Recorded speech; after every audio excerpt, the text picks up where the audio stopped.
Hello students, BA first year. Topic है समाजशास्त्र के अंतर्गत समुदाय, समिति एवं संस्था। ये तीसरा वीडियो है इसका। इसमें मैं समिति के बारे में मैं समझा रही थी कि समिति किसे कहते हैं और इसकी क्या क्या विशेषताएं होती हैं। अब आता है कि इसमें क्वेश्चन बनता है कि क्या परिवार एक समिति है। इस टाइप से भी क्वेश्चन आते हैं, तो इसका जवाब क्या होगा।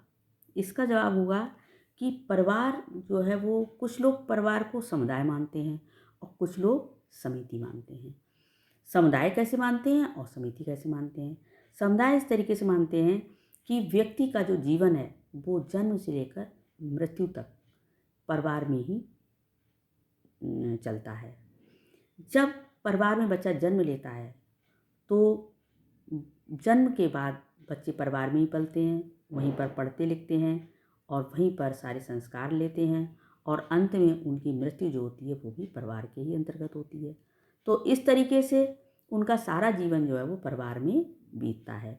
तो अगर इस आधार पर देखें तो हम परिवार को एक समुदाय कहेंगे, परंतु ये बात जो है वो आदिकालीन परिवारों पर डिपेंड करती है।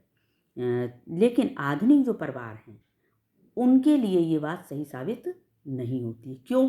क्योंकि आधुनिक युग में कुछ निश्चित उद्देश्यों को लेकर के परिवार की स्थापना की जाती है और उन उद्देश्यों की पूर्ति होने के बाद व्यक्ति जो है वो परिवार से अलग भी हो जाता है। जैसे कि छोटे छोटे परिवार बन जाते हैं। लड़के जब बच्चे बड़े हो जाते हैं, उनकी सर्विस लग जाती है, उनकी शादियाँ हो जाती हैं, तो वो दूसरे परिवार का निर्माण कर लेते हैं। वो परिवार से उस परिवार से अलग हो जाते हैं या अन्य समितियों के सदस्य हो जाते हैं बच्चे जब बड़े हो जाते हैं। तो इस तरीके से अगर देखा जाए तो परिवार जो है वो एक समिति के रूप में भी है। इसी तरीके से आता है कि क्या राज्य एक समिति है। अगर हम इस क्वेश्चन का अगर हम जवाब दें कि राज्य एक समिति है या समुदाय, तो हम क्या कहेंगे कि राज्य एक समिति है। कैसे है कि कुछ विद्वानों का कहना है कि राज्य की स्थापना कुछ व्यक्तियों के द्वारा कुछ विशेष उद्देश्यों की प्राप्ति को प्राप्त करने के लिए सोच विचार करके की जाती है। राज्य एक, इस आधार पर देखें तो राज्य एक समिति है। इनका संबंध प्रमुखतः समुदाय के सामाजिक जीवन के साथ पाया जाता है। मैकाइवर पेज कहते हैं कि राज्य सामाजिक संगठन के एक स्वरूप के रूप में चर्च अथवा व्यापारिक क्लब के समान ही एक समिति है। ये किसकी परिभाषा है? मैकाइवर पेज की। लेकिन राज्य और अन्य समितियों में कुछ अंतर होता है। राज्य और जो अन्य समितियां हैं उनमें अंतर है। अंतर क्या है कि राज्य की सदस्यता व्यक्ति के लिए अनिवार्य होती है, जबकि समिति की सदस्यता अनिवार्य नहीं होती है। व्यक्ति को चाहे तो वो सदस्य बने और ना चाहे तो ना बने। इसी तरीके से समिति का कोई निश्चित भूभाग नहीं होता है, जबकि राज्य का एक निश्चित भूभाग होता है, एक उसका क्षेत्र होता है। और इसी तरीके से राज्य की अपनी प्रभुसत्ता होती है, जिसके माध्यम से वो कानून बना करके निश्चित प्रकार के व्यवहार करने के लिए व्यक्ति को बाध्य कर सकता है।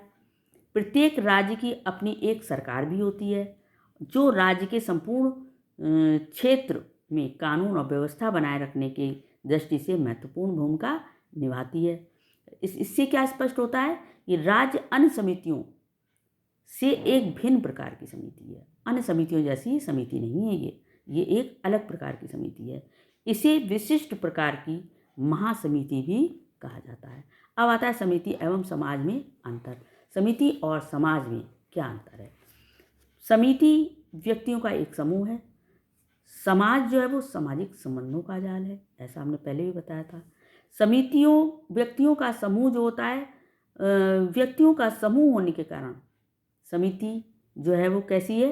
मूर्त है, क्योंकि वो व्यक्तियों का एक समूह, व्यक्ति दिखाई देते हैं। और समाज क्या है? संबंधों का जाल है, संबंध दिखाई नहीं देते हैं, इसलिए ये अमूर्त है। समिति का निर्माण समाज के अस्तित्व में आने के बहुत बाद होता है और समाज जो है वो शुरू से ही हम देख रहे हैं कि समाज का अस्तित्व किसी न किसी जमाने से चला आ रहा है। समिति की सदस्यता ऐच्छिक होती है और समाज की सदस्यता ऐच्छिक नहीं होती है। हर व्यक्ति जो है किसी न किसी समाज का सदस्य होता है। समिति एक अस्थायी संगठन है। समिति जो है वो भंग भी की जा सकती है। और समाज जो है वो अस्थायी संगठन नहीं है, स्थायी संगठन है वो। समिति की स्थापना निश्चित उद्देश्यों को लेकर जानबूझकर की जाती है, और समाज की स्थापना कोई उद्देश्य को लेकर नहीं की जाती है। तो इसका विकास कहते हैं स्वतः ही होता जाता है। समिति सहयोग की भावना पर आधारित होती है, और समाज जो होता है सहयोग और संघर्ष दोनों पर आधारित होता है। समाज में सहयोग भी पाया जाता है और लड़ाइयाँ भी होती हैं। व्यक्ति एक साथ कई समितियों की सदस्यता ग्रहण कर सकता है, और समाज जो है वो, समाज में व्यक्ति किसी भी समाज का, किसी भी एक ही समाज का वो सदस्य होगा। तो इस तरीके से इन दोनों में अंतर होता है। अब इसके बाद आता है संस्था। ये मैं नेक्स्ट वीडियो में लूँगी। Thank you.